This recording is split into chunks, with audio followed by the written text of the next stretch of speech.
क्या आप विदेश में पढ़ने का सपना देखते हैं लेकिन एजुकेशन लोन के लिए गिरवी रखने के लिए आपके पास कोई प्रॉपर्टी नहीं है? चिंता मत कीजिए, विदेश में पढ़ाई के लिए कोलैटरल सिक्योरिटी के बिना भी एजुकेशन लोन संभव है। इस वीडियो में हम जानेंगे कि अनसिक्योर्ड एजुकेशन लोन्स क्या होते हैं, उनका एलिजिबिलिटी क्राइटेरिया क्या होता है और उनका प्रोसेस क्या होता है। तो आइए शुरू करते हैं।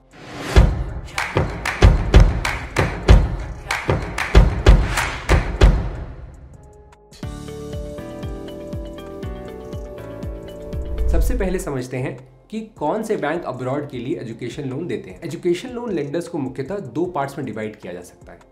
सार्वजनिक बैंक अपनी नीतियों के अनुसार बिना कोलैटरल केवल 7.5 लाख रुपए तक का एजुकेशन लोन प्रदान कर सकते हैं। प्राइवेट बैंक विदेश में पढ़ाई के लिए बिना कोलैटरल के लिए 80 लाख रुपए तक का एजुकेशन लोन दे सकते हैं। इन बैंक्स के पास टॉप यूनिवर्सिटीज की सूची होती है जिसके लिए अनसिक्योर्ड एजुकेशन लोन्स देते हैं। प्राइवेट बैंक पीजी प्रोग्राम के लिए 80 लाख तक और यूजी प्रोग्राम के लिए 25 लाख तक 10.5% और उसके अधिक ब्याज दर पर फंड कर सकते हैं। एनबीएफसी यानी नॉन बैंकिंग फाइनेंशियल कंपनी भी भारतीय छात्रों के लिए एक विकल्प है। एनबीएफसी छात्रों की जरूरत के आधार पर लोन अमाउंट तय करती हैं। इनका प्रोसेस बैंक्स की तुलना में फास्ट होता है पर इनका इंटरेस्ट बैंक्स की तुलना में अधिक होता है। इंटरनेशनल लेंडर्स भी कोलैटरल फ्री एजुकेशन लोन देते हैं। इन लेंडर्स की एक कॉलेज लिस्ट होती है जिसके लिए वो बिना कोलैटरल के एजुकेशन लोन और बिना को-एप्लीकेंट के भी ये एजुकेशन लोन प्रदान करते हैं। एक बात यहाँ समझानी जरूरी है कि इंटरनेशनल लेंडर्स आपकी टारगेट कंट्री की करेंसी में एजुकेशन लोन देते हैं। इंटरनेशनल लेंडर्स के ऊपर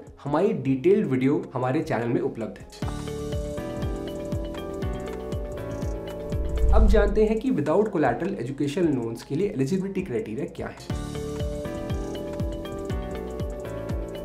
सबसे पहले एप्लीकेंट की एकेडमिक प्रोफाइल के जरिए बैंक्स उनकी एम्प्लॉयबिलिटी यानी रोजगार क्षमता का अंदाजा लगाता है। 10वीं, 12वीं और डिग्री में कम से कम 60% अंकों की जरूरत है।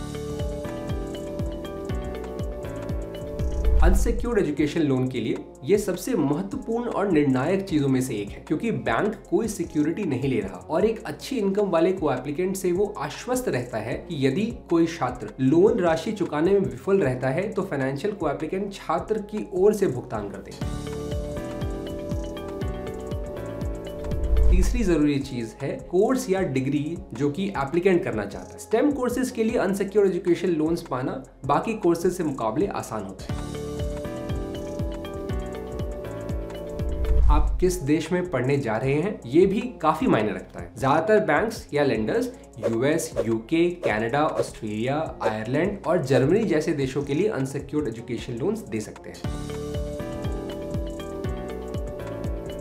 एक और बात है जो काफी मायने रखती है और वो ये कि आप किस कॉलेज या यूनिवर्सिटी में पढ़ने जा रहे हैं। प्राइवेट बैंकों के पास यूनिवर्सिटीज की एक सूची होती है जिनके लिए वो अनसिक्योर्ड एजुकेशन लोन्स प्रदान करते हैं।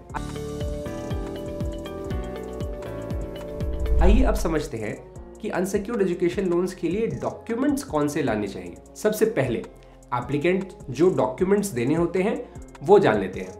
पहली बात जो उनको सबसे जरूरी होती है वो है लोन एप्लीकेशन फॉर्म पूरी तरह से और सही तरीके से भरा गया। अब जो डॉक्यूमेंट्स रिक्वायर्ड हैं वो कुछ इस तरह से है। पहचान प्रमाण जैसे कि पैन कार्ड, पासपोर्ट या वोटर आईडी कार्ड।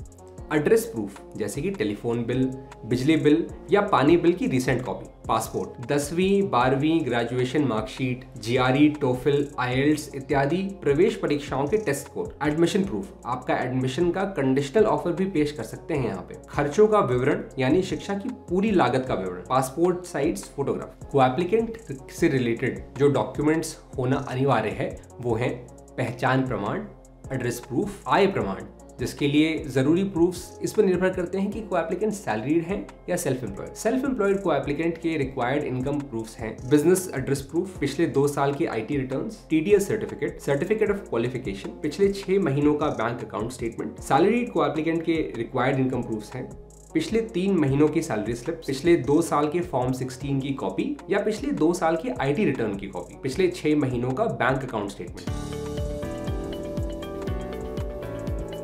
अब सबसे आखिरी में ये समझते हैं कि अनसिक्योर्ड एजुकेशन लोन्स का प्रोसेस क्या होता है। सबसे पहले आप डिस्क्रिप्शन या कमेंट बॉक्स में दिए गए लिंक से अपनी लोन एलिजिबिलिटी ऑनलाइन चेक करें। ये पहला स्टेप। अगर आप एजुकेशन लोन के लिए एलिजिबल होंगे तो हमारा एजुकेशन लोन काउंसलर आपको कॉल करेगा और आपके लिए उपलब्ध बेस्ट विकल्पों के बारे में बताएगा। हमारे काउंसलर के परामर्श के बाद आपकी अनुमति से ऑनलाइन लोन एप्लीकेशन किया जाएगा। इसके बाद हमारा काउंसलर आपको एक कस्टमाइज्ड डॉक्यूमेंट चेकलिस्ट देगा, जिससे आप सारे रिक्वायर्ड डॉक्यूमेंट्स आपको पता चल जाएंगे। रिक्वायर्ड डॉक्यूमेंट्स को आप ऑनलाइन ही जमा कर सकते हैं। ये सारे डॉक्यूमेंट्स फिर बैंक को दिए जाते हैं, जिनको चेक करने के बाद बैंक आपकी लोन एप्लीकेशन पर निर्णय लेता है। आपका लोन अप्रूव या डिसअप्रूव होगा तो आपको उसकी सूचना दे दी जाएगी। तो इस वीडियो में इतना ही। हम उम्मीद करते हैं कि आपको अनसिक्योर्ड एजुकेशन लोन्स के बारे में ये सारी चीजें समझ आई होंगी। अगर आपको इसके बारे में कोई भी सुझाव या फीडबैक है तो प्लीज उन्हें नीचे कमेंट्स बॉक्स में लिखें। हमारी वीडियोस की नोटिफिकेशन पाने के लिए बेल आइकन दबाएं।